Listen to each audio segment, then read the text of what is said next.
বাড়িতে ভাত রান্না করেছেন আর সেই ভাতটা একটু পরিমাণে বেঁচে গেল, তো তাহলে সেই ভাতটা কি আপনারা ফেলে দেন পরের দিন? যদি আপনি সেই ভাত ফেলে দেন তাহলে আজকের রেসিপিটা কিন্তু শুধুমাত্র আপনার জন্য। এই রেসিপিটা বানানো যেমন খুব সোজা, খেতেও সেরকম দারুণ লাগে। আপনারা দুপুরে হোক, রাতে হোক বা টিফিনে অনায়াসে এই রেসিপিটা বানিয়ে নিতে পারেন চটজলদি। নমস্কার সকলকে, আমি অর্চিতা, অর্চিমিত রেসিপি মার্ট চ্যানেলে আপনাদের সকলকে স্বাগত জানাই নতুন আরেকটা রেসিপির সাথে। আশা করি আপনারা সকলেই খুব ভালো আছেন।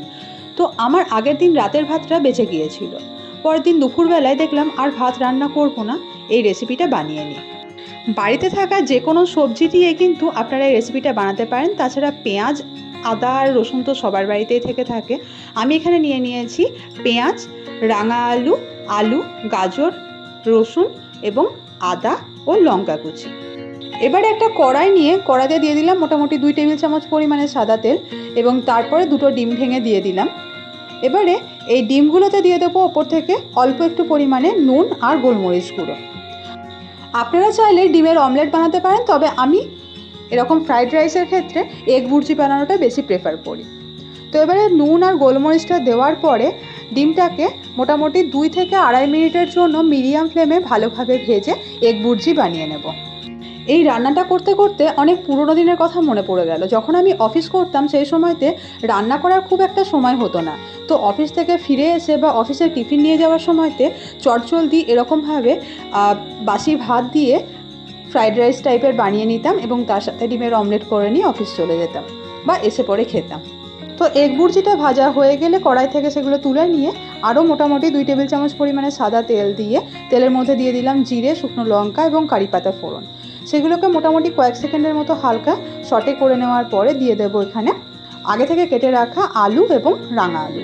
আচ্ছা, রাঙা আলুটা কিন্তু এখানে অপশনাল, আপনারা চাইলে দিতে পারেন অথবা নাও দিতে পারেন। আমার ঘরে অ্যাভেলেবেল ছিল সেই জন্য আমি রাঙা আলুটা দিয়েছি। তো এবার আলু আর রাঙা আলুটাকে মোটামুটি 5 থেকে 10 মিনিটের জন্য লো টু মিডিয়াম ফ্লেমে ভালোভাবে ভেজে নিতে হবে এবং যখন এগুলো প্রায় 70% মতো ভাজা হয়ে যাবে তখন আগে থেকে কেটে রাখা ওই গাজর এবং পেঁয়াজটা কড়াইয়ের মধ্যে দিয়ে দেবো এবং এগুলোকে মোটামুটি 2 থেকে 3 মিনিটের জন্য ভালোভাবে ভেজে নেব। এই রান্নাটা করার ক্ষেত্রে একটা ছোট্ট টিপস আপনাদেরকে দিয়ে রাখি, যখনই এইরকম ফ্রাইড রাইস বানাবেন তো সেক্ষেত্রে কিন্তু আপনারা সর্ষের তেল ব্যবহার করবেন না, তাহলে সর্ষের তেলের একটা ঝাঁঝ থেকে যায় এবং টেস্টটা খুব একটা ভালো হয় না। সবসময় চেষ্টা করবেন সাদা তেলের রান্নাটা করার। তো এখানে মোটামুটি 2 থেকে 3 মিনিট ভেজে নেওয়া হয়ে গিয়েছে। দিয়ে দিলাম একটা লাল লঙ্কা কুচি ফ্লেভারের জন্য। আর যদি আপনারা চান তো সেক্ষেত্রে এটা যদি বাচ্চাদেরকে আপনারা সার্ভ করেন তো সেক্ষেত্রে লঙ্কাটা স্কিপ করে যেতে পারেন। এবারে মোটামুটি 8 থেকে 10 কোয়া রসুন লম্বা লম্বা করে কুচি করে দিয়ে দিলাম এবং এগুলোকেও মোটামুটি কয়েক সেকেন্ডের জন্য হালকা নাড়াচাড়া করে ওপর থেকে ঢাকা দিয়ে আরও 1 থেকে 2 মিনিটের জন্য লো ফ্লেমে এগুলোকে সিদ্ধ হতে দেবো।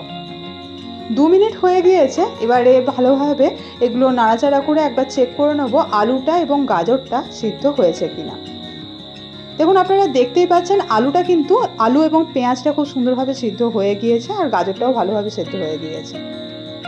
যখন আলু এবং সমস্ত সবজি ভালোভাবে ভেজে নেওয়া হয়ে যাবে তখন কিন্তু আপনারা ভাতটা একদম শেষ মুহূর্তে দিয়ে দেবেন।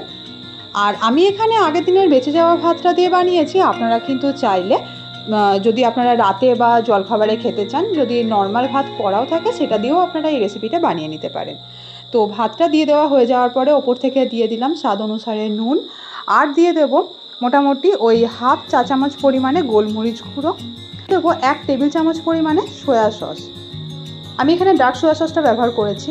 এখানে আমি আরেকটা সিক্রেট সস ইউজ করছি, এর মোটামুটি 1 টেবিল চামচ পরিমাণে। এটা হচ্ছে hot and sweet tomato chilli sauce. এটা কিন্তু পুরোপুরি অপশনাল, চাইলে ইউজ করতে পারেন, না হলে আপনারা এটা স্কিপ করে যেতে পারেন। লেফট ওভার ফ্রাইড রাইসে এই সসটা কিন্তু খুব সুন্দর একটা টেস্ট এনে দেয়। আর দিয়ে দিলাম আগে থেকে ভেজে রাখা এগ ভুর্জিগুলো। এখানে কিন্তু আমি স্বাদ অনুসারে চিনি দিয়ে দিয়েছি আর দিয়ে দিলাম মোটামুটি হাফ চা চামচ পরিমাণে চিকেন মশলা। এর সঙ্গে আপনারা যদি বাড়িতে প্রন থাকে প্রন ফ্রাই দিতে পারেন। এছাড়া যদি আপনাদের চিকেন থাকে ছোট ছোট চিকেন পিসগুলোকে অল্প করে ফ্রাই করে নিয়ে সেগুলোও কিন্তু এর সঙ্গে অ্যাড করে দিতে পারেন, তাহলেও টেস্টটা খুব ভালো আসবে। তবে আমি খুব বেশি জিনিস এখানে মেশাইনি, বাড়িতে যে কটা অ্যাভেলেবেল জিনিস ছিল তার মধ্যেই আমি এই রেসিপিটা বানানোর চেষ্টা করেছি। খুব ইজি এবং সিম্পল ওয়েতে বানিয়েছি।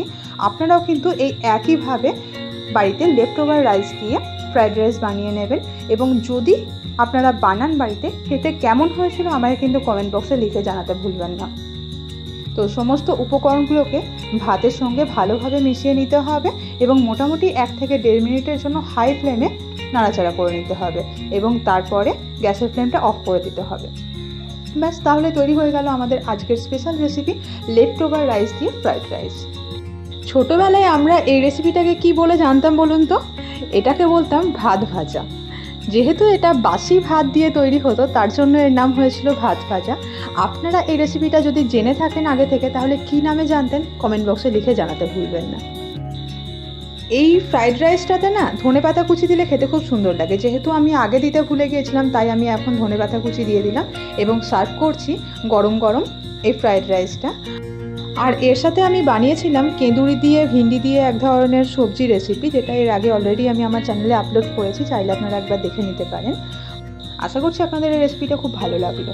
যদি ভালো লেগে থাকে আত্মীয় স্বজন বন্ধু বান্ধবদের সঙ্গে শেয়ার করে দেবেন রেসিপিটা এবং আপনারাও কিন্তু বাড়িতে বানাতে ভুলবেন না। ভালো থাকবেন, সুস্থ থাকবেন।